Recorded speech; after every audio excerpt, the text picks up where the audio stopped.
Dr. Zakir, as many of the shows, we've started off with definition of the terms, and this episode will be none different in the sense that I'd like you to first and foremost to define the term.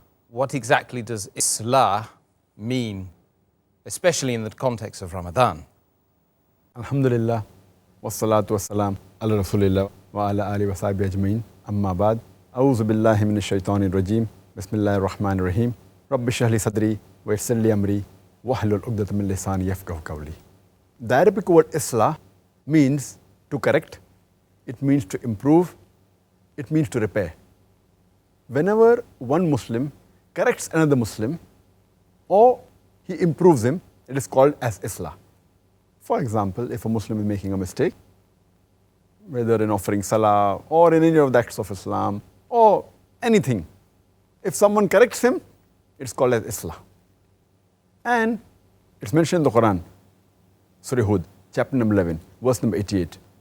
My only desire is your improvement, is your betterment to the best of my power. And my success will only come from Allah subhanahu wa ta'ala. And I trust in Him and I look up to Him. I trust in Allah and I look up to Allah. So here we realize that Shuaib alayhi salam, he wanted to Islah to his people. It's further mentioned in the Quran in Surah Nisa, chapter number 4, verse number 114. It says that in their secret talks, there is no good, except for a person who desires a good deed of charity or justice or reconcilement between two Muslims. If such a deed he does, then secrecy is permissible. And if someone does such a deed, seeking the pleasure of Allah subhanahu wa ta'ala, he'll get a reward which is very high.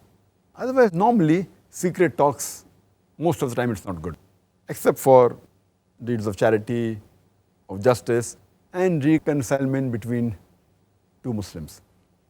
So here we realize that Allah subhanahu wa ta'ala, He says that one Muslim should try and improve the other Muslim. He should do Islah with him.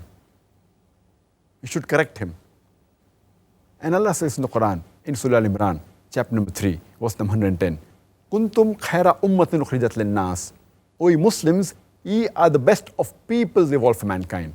Allah is giving us an honor and calling us Muslims as a khaira ummah, the best of people evolved for mankind. And Allah continues, Ta'miruna bil ma'rufi wa tanhuna 'anil munkar wa tu'minuna billah. He's calling us the best of people because we are supposed to enjoin what is good and forbid what is wrong and believe in Allah.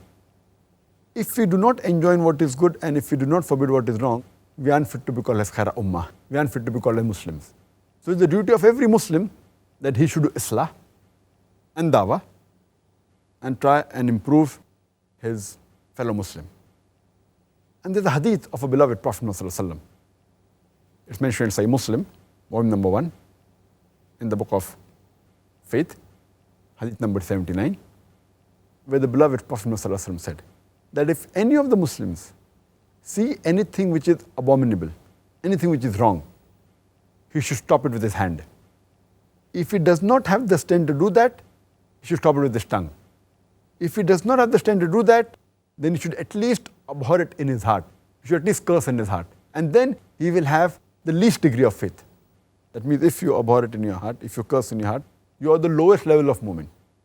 That's the reason Islah is a very important part of the Muslim's life.